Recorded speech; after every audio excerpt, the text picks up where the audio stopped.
Hey there, YouTube. Dubs Rider here. And I am out just bombing around.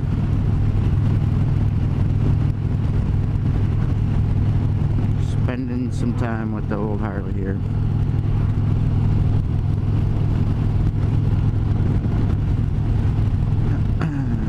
No particular topic for today's vlog. You know, I'm gonna maybe spend a few minutes talking about the bike in general.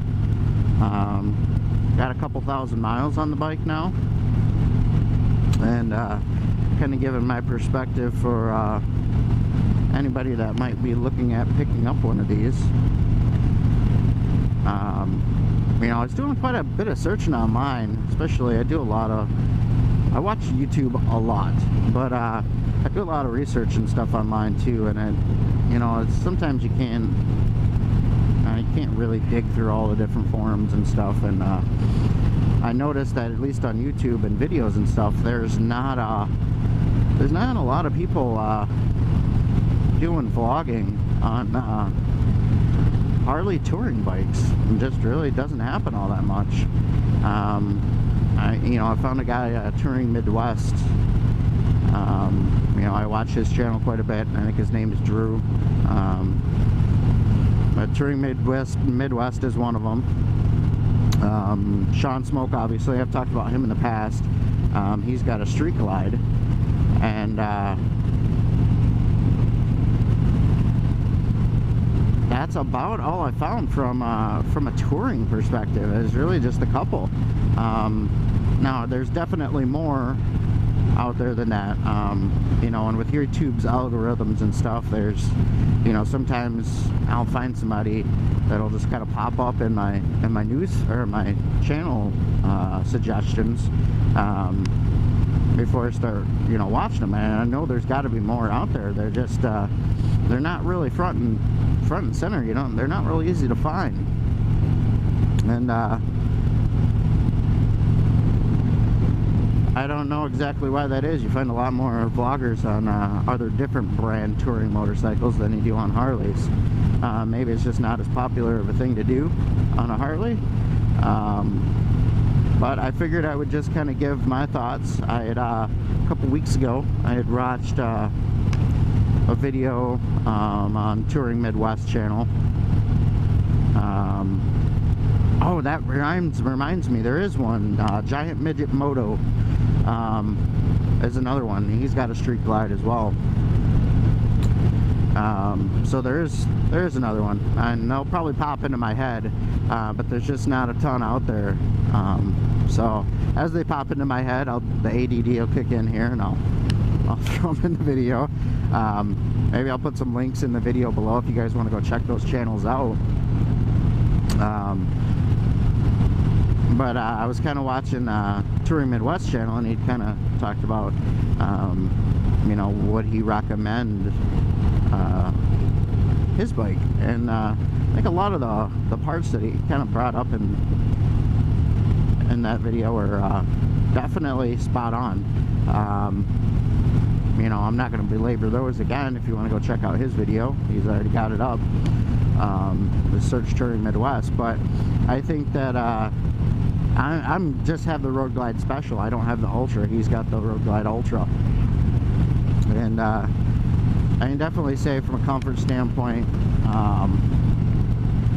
man, this bike is incredibly comfortable. And the vibration thing was something that kind of threw me off in the beginning, to be honest. I remember the first couple times that I test rode a Harley, I went to a couple of the demo events, and you know, just getting on a Harley and starting it seems to be epic. You know, like it blah, blah, blah, blah, and then it just fires up and it's doing this shaking thing, and it's just like, it just seems like such an epic endeavor. And you know, it's coming from my Honda, and I literally just get on, hit the button, it's, you know, it spins over and fires right up. There's no vibration, there's no like bubbling or anything. Like it's not as epic experience as it is on riding a Harley. And the first couple times that I test drove it, I'm like, man, I don't really know if I like it. It's just like, it's just epic. You know, you start it up and it's shaking and vibrating the hell out of you. And you know, you go to a stoplight, and you know, I was real worried that in a lot of my videos, when I came to the stoplight, that the vibration that happens when you're just sitting there would actually show up in the video. And I'm pleasantly surprised that it really doesn't. It's kind of hard to see on the video, but the vibration really doesn't show up in the video when you're kind of sitting there. But I mean, there's a definite vibration. Now, you know, when I first got it, you know, in the first, you know, couple hundred miles that I'm riding it, I always noticed that. Every time I came up to a stoplight, and like, it was just something that I constantly noticed. As I'm riding it now, it's kind of crazy to say, and I start up the bike, kind of, you know what to expect, and it doesn't seem quite so epic anymore. At the stoplight, there'll be times where I'm riding it where I'm not even thinking about the vibration. It never even occurs to me that it's there. And I just remember my first couple hundred miles on it, that's all I really thought about, you know, from stoplight to stoplight. It's like, man, is everything okay? Is this bike gonna fall apart on me? Especially after spending so much money on it, you know? But, you know, after riding it for a while, you don't notice it. You really don't. It kind of goes away. It's very rare now that, you know, like I said, I've got about close to maybe 2,000 miles on the bike now. It's rarely something I even think about anymore. Now, where the vibration does come into effect, and I have noticed that things tend to loosen up on the bike. And case in point, I put those Harley bag lights on there and LED tail lights, and then when you do that, there's a little modulator or something that you've got a little box that goes into the ECM and the plugs and stuff that are all underneath the bike in the battery compartment there. And in doing that, I kind of took that apart, and you disconnect the battery when you're playing with any of that kind of stuff. And when I put everything back together, obviously everything's got its place. You got these little pin holders that hold all the clips and stuff. Then you got the ECM that kind of slides in and clicks. I must have really kind of spaced making sure that those battery connections were tight. Just in the confusion of making sure that I've got all the wires in the right place and everything's kind of put back together, I must have I know that I tightened them, but I don't know that I really got them tight. And I think the vibration does come into play, because I actually had my first mishap the other day on here, and I turned the key, and I'd kind of noticed maybe for the last couple times I was riding it, it seemed like it was starting really hard. You know, you'd get a click, and then it would kick in, and then it would kick in and turn over. And it seems like I was like, man, maybe I should take this in and get it looked at. And you know, then you start to question, you know, your purchasing decisions. Like, man, I'm already having problems with this bike, and it's only a couple months old for me anyway, and I'm already having problems with it. I can't believe it. Like, maybe everybody was right. You start to panic. And I went over to Best Buy I had to pick up a few things. I had to, you know, grab an auxiliary cable and a couple other things, and I jump on the bike and I drive to Best Buy. And, you know, to get to my Best Buy, it's about 25-30 minutes or so on the bike, so not a long ride. But I get there, and you know, everything was running fine on the way there. I come back out after I did my shopping, and I turn the key, I hit the button, and it goes click, like it's gonna do that same thing again and turn over, and then just nothing. Screen goes black on the infotainment system. There are no lights or anything on gauge, and so I turn it back, and I try to do it again, and I keep turning it, and I play with it for probably 3 or 4 minutes, and it's like, man, there's absolutely nothing. And you know, then the panic starts to go through your head. Did the battery die? What's exactly wrong with it? You know, do I need to jump online? Is there some sort of crazy combination or something I need to do? And so I don't know what it was, but it popped into my head. I'm like, man, this is acting awfully a lot like there's no battery connection down there. And thankfully I had a screwdriver in my tail bag, and I try to keep a couple of the tools that you might need to take it apart, because you need a screwdriver to take the seat off and stuff.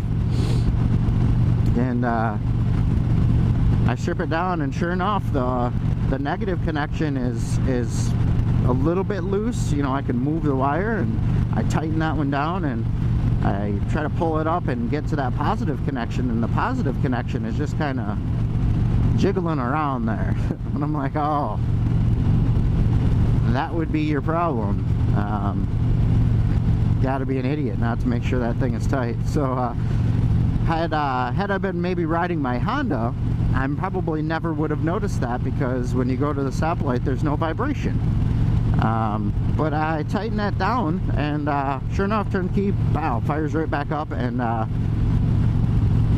she's actually starting normal again now. There's not that weird click and then half turnover and then like run through turnover.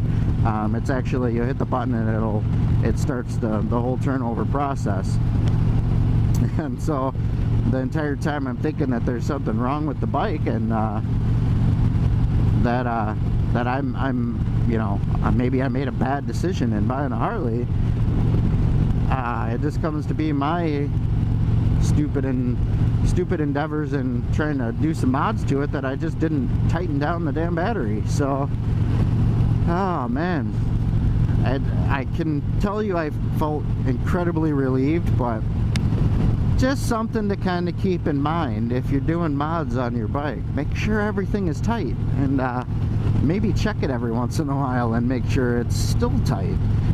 So now I've kind of got that in the back of my mind that, you know, maybe every month or so I'll pop the seat off of this thing and just double check those battery connections, get a little bit of Loctite.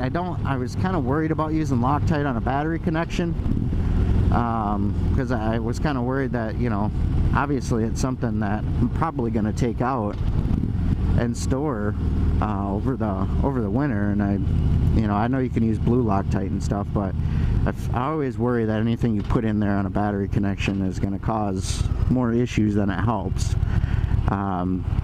So I might do some blue Loctite, and I guess if anybody has any advice on that, and if they've used it and if it's helped,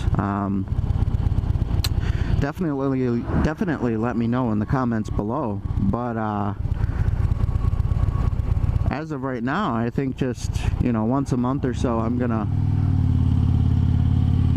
go check my battery connections and just make sure that they're plugged in.